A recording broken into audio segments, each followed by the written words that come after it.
सुकरात कहते हैं कि बातचीत की असली कला न केवल सही जगह पर सही बात कहना है, बल्कि आकर्षक मौके पर गलत बात को न कहना भी है। शब्दों में बहुत ताकत होती है। ये किसी को ऊपर उठा सकते हैं, किसी को तोड़ भी सकते हैं। शब्दों से एक्शन लेने की प्रेरणा मिलती है। ये गहरे कनेक्शन बना सकते हैं। अपने शब्द सोच समझकर चुनें। उस समय के बारे में सोचें जब किसी के शब्दों ने आपके दिल को छू लिया था, या उस समय के बारे में जब कठोर शब्दों ने आपको चोट पहुंचाई थी। शब्द हमारे साथ रहते हैं। ये हमारे विचारों और कामों को आकार देते हैं। हमें इस शक्ति का उपयोग जिम्मेदारी से करना चाहिए। हमारे शब्दों में सकारात्मक प्रभाव डालने की क्षमता होती है। आइए ऐसे शब्द चुनें जो ठीक करें, प्रेरित करें और सशक्त बनाएं। खुशी और समझ फैलाने के लिए शब्दों का प्रयोग करें। हम अक्सर सोचते हैं कि इम्पैक्ट डालने के लिए हमें बहुत सारे शब्दों की जरूरत होती है। हम मानते हैं कि जितना अधिक हम बोलेंगे उतना ही प्रभावी हमारा संदेश होगा। लेकिन कभी कभी कम शब्द ज्यादा बोलते हैं। एक छोटा वाक्य भी गहरी छाप छोड़ सकता है। यह है संक्षेप में कहने की कला, कम में ज्यादा कहना। यह एक ऐसी कला है जो अभ्यास और समझ की मांग करती है। किसी शक्तिशाली भाषण के बारे में सोचें, वो भाषण जो इतिहास में दर्ज हो गए, या किसी यादगार कोट के बारे में। वो कोट्स जो हमें प्रेरित करते हैं और हमारे दिलों को छूते हैं। वो अक्सर छोटे और टू द पॉइंट होते हैं। उनकी सादगी ही उनकी ताकत है।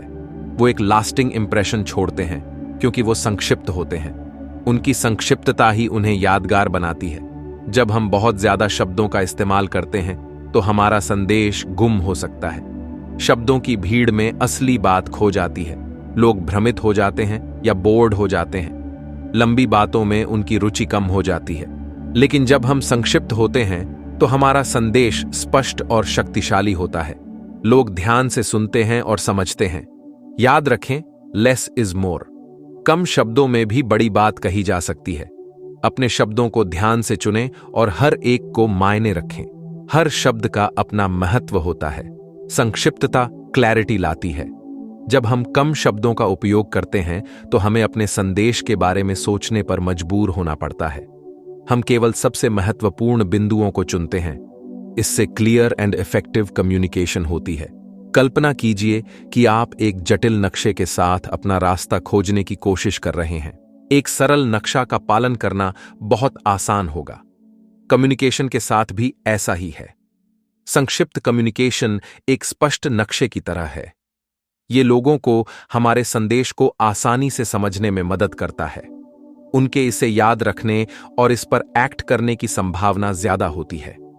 जब हम अपने कम्युनिकेशन में स्पष्ट होते हैं तो हम विश्वास और समझ का निर्माण करते हैं। संक्षिप्त कम्युनिकेशन का इम्पैक्ट ज्यादा होता है। ये अटेंशन पकड़ता है। इसे याद रखना आसान होता है। ये एक्शन के लिए इंस्पायर करता है। एक शक्तिशाली एडवर्टाइजमेंट स्लोगन के बारे में सोचें। ये छोटा, कैची और यादगार होता है। ये आपको देखने के बाद भी लंबे समय तक याद रहता है। संक्षिप्त कम्युनिकेशन भी ऐसा ही है। ये नॉइज को कट थ्रू करता है और एक लास्टिंग इंप्रेशन बनाता है। लोगों के अटेंशन देने और एक्शन लेने की संभावना ज्यादा होती है। जब आप संक्षेप में कम्युनिकेट करते हैं तो आप अपने संदेश को शक्तिशाली और प्रभावी बनाते हैं। Section 5, practical tips for effective communication. अधिक संक्षेप में कम्युनिकेट करने के लिए यहां कुछ व्यावहारिक सुझाव दिए गए हैं। पहले, बोलने से पहले सोचें। अपने विचारों को व्यवस्थित करने के लिए कुछ समय निकालें। आप कौन सा की मैसेज देना चाहते हैं। दूसरा, सरल भाषा का प्रयोग करें। जार्गन और जटिल शब्दों से बचें। सीधे और स्पष्ट बोलें। तीसरा, टू द पॉइंट बात करें। घुमा फिरा कर बात न करें। अपने संदेश को स्पष्ट और सीधे तौर पर बताएं। और अंत में, एक्टिवली सुनें। दूसरे व्यक्ति की रिस्पॉन्स पर ध्यान दें। अंडरस्टैंडिंग सुनिश्चित करने के लिए क्लैरिफाइंग क्वेश्चंस पूछें। Section 6, finding the right words. संक्षिप्त कम्युनिकेशन के लिए सही शब्द खोजना महत्वपूर्ण है। हर शब्द का एक उद्देश्य होना चाहिए। ऐसे शब्द चुनें जो स्पष्ट, संक्षिप्त और इम्पैक्टफुल हों। अपने शब्दों को बिल्डिंग ब्लॉक्स के रूप में सोचें। प्रत्येक ब्लॉक को आपके संदेश के समग्र स्ट्रक्चर में योगदान देना चाहिए। अनावश्यक शब्दों से बचें जो आपके संदेश को क्लटर करते हैं। श्रोता के मन में एक तस्वीर पेंट करने के लिए पावरफुल वर्ब्स और विविड एडजेक्टिव्स का प्रयोग करें। बहुत अधिक एडवर्ब्स या क्वालिफायर्स का उपयोग करने से बचें जो आपके संदेश को कमजोर करते हैं। याद रखें, सही शब्द आपके संदेश को यादगार और इंपैक्टफुल बना सकते हैं। Section 7, editing for impact. This section is all about refining your message to make it as clear and powerful as possible. संपादन संक्षिप्त कम्युनिकेशन के लिए आवश्यक है। यह आपके विचारों को स्पष्ट और प्रभावी ढंग से प्रस्तुत करने में मदद करता है।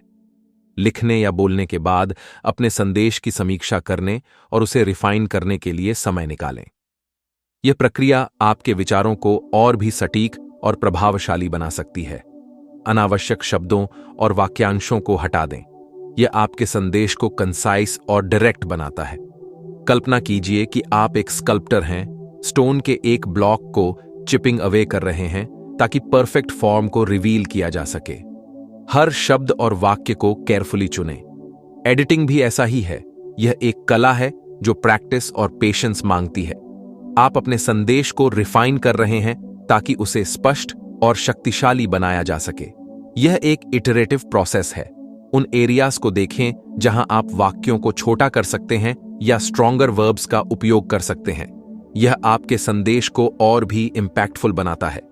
किसी भी ऑकवर्ड फ्रेजिंग या अनावश्यक दोहराव की पहचान करने के लिए अपने संदेश को आउट लाउड पढ़ें। यह आपको अपने शब्दों की फ्लो और क्लैरिटी को बेहतर बनाने में मदद करेगा। सावधानीपूर्वक संपादन करके आप यह सुनिश्चित कर सकते हैं कि आपका संदेश स्पष्ट, संक्षिप्त और इंपैक्टफुल हो। यह आपके ऑडियंस पर एक लास्टिंग इंप्रेशन छोड़ने में मदद करेगा। Section 8, the confidence of concise communication. जब आप संक्षेप में कम्युनिकेट करते हैं तो आप कॉन्फिडेंस को प्रोजेक्ट करते हैं। संक्षिप्तता आपके विचारों को स्पष्ट और प्रभावी ढंग से प्रस्तुत करने की क्षमता को दर्शाती है। आप दिखाते हैं कि आप अपने समय और दूसरों के समय को महत्व देते हैं। यह दर्शाता है कि आप ऑर्गेनाइज्ड और फोकस्ड हैं। इसका आपके निजी और पेशेवर जीवन पर सकारात्मक प्रभाव पड़ सकता है। यह आपके संबंधों को मजबूत करता है और आपके संदेश को प्रभावी बनाता है। प्रेजेंटेशन देने वाले 2 लोगों की कल्पना कीजिए। एक व्यक्ति जो अपने विचारों को स्पष्ट रूप से व्यक्त करता है और दूसरा जो अपने शब्दों में उलझा हुआ है। एक रैम्बल्स ऑन करता है जबकि दूसरा क्लियर एंड कंसाइज है। स्पष्ट और संक्षिप्त वक्ता अधिक प्रभावशाली और यादगार होता है। आप किस पर ट्रस्ट और रिस्पेक्ट करने की ज्यादा संभावना रखते हैं? निश्चित रूप से उस व्यक्ति पर जो अपने विचारों को स्पष्टता और आत्मविश्वास के साथ प्रस्तुत करता है। संक्षिप्त कम्युनिकेशन दिखाता है कि आप प्रिपेयर्ड, नॉलेजेबल और कॉन्फिडेंट हैं। यह आपके पेशेवर छवि को भी मजबूत करता है। यह आपको स्ट्रॉन्गर रिलेशनशिप्स बिल्ड करने और अपने गोल्स को प्राप्त करने में मदद कर सकता है। यह आपके नेटवर्क को भी विस्तारित करता है। जब आप अपने संदेश पर विश्वास करते हैं और उसे स्पष्ट रूप से कम्युनिकेट करते हैं तो दूसरे भी करेंगे। यह आत्मविश्वास और प्रभावशीलता का प्रतीक है। Section 9, overcoming the fear of less. कुछ लोग संक्षिप्त होने में संकोच करते हैं। उन्हें डर है कि वे रूड या इनकम्प्लीट लग सकते हैं। लेकिन याद रखें, संक्षिप्त होने का मतलब अब्रप्ट या डिसरिस्पेक्टफुल होना नहीं है। यह सभी के समय का सम्मान करने और मामले की जड़ तक पहुंचने के बारे में है। यह आपके संदेश को स्पष्ट और समझने में आसान बनाने के बारे में है। एवरीडे कॉन्वर्सेशंस में प्रैक्टिसिंग करके शुरुआत करें। अपने राइटिंग और प्रेजेंटेशंस में धीरे धीरे संक्षिप्तता को शामिल करें। आपको पता चलेगा कि लोग क्लैरिटी और डायरेक्टनेस की सराहना करते हैं। संक्षिप्त होने से डरो मत। आपका संदेश अधिक शक्तिशाली और प्रभावी होगा। Section 10, the enduring power of words. शब्दों में स्थायी शक्ति होती है। वे इंस्पायर, मोटिवेट और हील कर सकते हैं।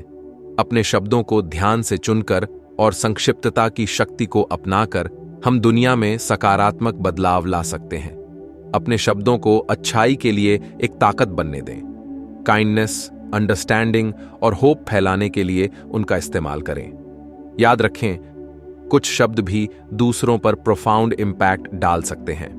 अपने शब्दों को सोच समझकर चुनें, उन्हें मायने रखें। दोस्तों, अगर आपको हमारी ये वीडियो पसंद आई है तो वीडियो को लाइक करना ना भूलें। धन्यवाद।